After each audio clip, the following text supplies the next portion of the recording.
Sir IIT बाबा, अरे IIT बाबा को ऐसे ही घेर रखा है लोगों ने। इस दुनिया में तुम कुछ भी प्राप्त कर लोगे तो तुम ये मत समझना कि तुम्हें सब कुछ मिल गया। आईआईटी बाबा के ऊपर सुनो थोड़ा सा। अच्छा, आईआईटी बाबा आपकी नज़र में अच्छे हैं या खराब हैं, आप बताओ। आप क्या समझते हो? कुछ कह रहे हैं खराब हैं। तो यही बात है ना।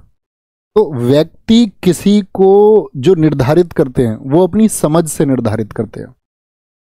किसी की फिलॉसफी कैसी भी सही, सामने वाला जो निर्धारित करने वाला है ना, उसकी फिलॉसफी कैसी है, वो एंगल उन दोनों के बीच में इस बात पर निर्भर करेगा। सामने वाले की समझ विकसित नहीं है, सामने वाला कितनी भी बौद्धिकता की बातें कर ले, कोई अर्थ नहीं। सामने वाला बौद्धिक, कहने वाला बौद्धिक, तो मजा आ जाए, मतलब नया रस पैदा हो जाए, तभी तो पैदा होगा। ऊपर ऊपर से कुछ जान लोगे तो कोई मतलब थोड़ी है। ऊपर ऊपर से कुछ सुना, देखा और अपनी एजम्पशंस मान ली। जैसे मान के चलो ओशो पे बड़ा डिस्कशन होता है देश में।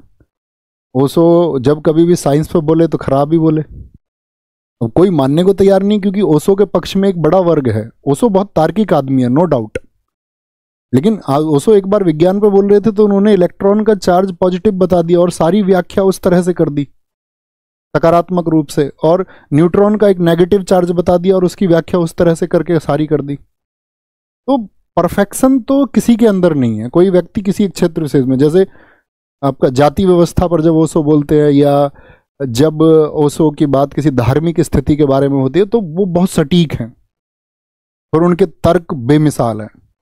No one can defeat him.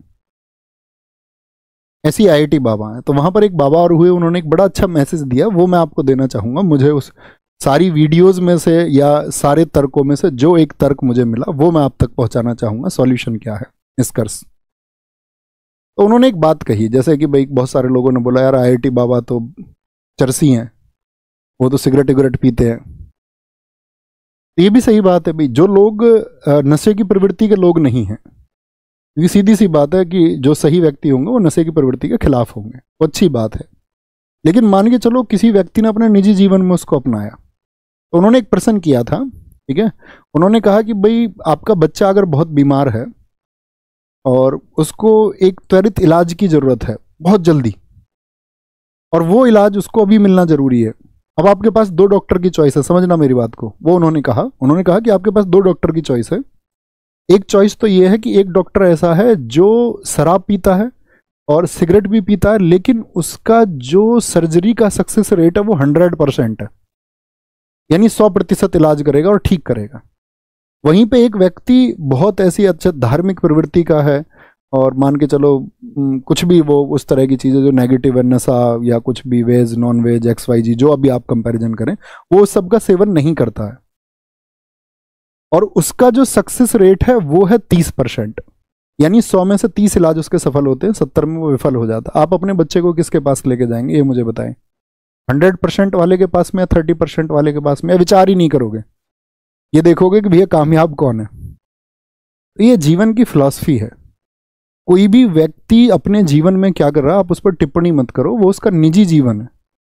आपसे उसका जो सार है, जैसे मान के चलो आप एक अच्छे शिष्य हो सकते हैं, तो मैं एक अध्यापक और शिष्य, हमारे बीच में क्या है, एक ट्रांसफर ऑफ नॉलेज। वो कैसी है, हमें इस बात से मतलब होना चाहिए, हमें किसी की निजी जिंदगी में नहीं जाना चाहिए, वो उसका निजी जीवन है। बात समझ पा रहे मैं क्या बोल रहा हूँ? बहुत सारे लोगों ने कहा कि हम 100% वाले के पास जाएंगे, बहुत शाबाश है। और इसमें कोई जो कह रहा है कि मैं 30% वाले के पास जाऊंगा, तो इसका मतलब तो ये हुआ उस बच्चे को, उसको अपने बच्चे से प्रेम नहीं है, और जिसको अपने बच्चे से प्रेम नहीं है तो इसका मतलब है फिर उसके जो सारे दावे हैं, उसकी जो सारी समझ है वो अविकसित है, फिर तो कोई अर्थ ही नहीं रहा ना, है ना। ठीक है, इतना समझना है। वो किसी भी व्यक्ति का निजी जीवन, आपको ये देखना चाहिए ट्रांसफर ऑफ नॉलेज में क्या चीज़ें आपके पास पहुंच रही हैं, आपको वो समझ पा रहे हो, आप उसके एक्सप्लोर कर पा रहे हो, नहीं कर पा रहे हो, नहीं तो कुछ और नहीं। यहाँ पर आए।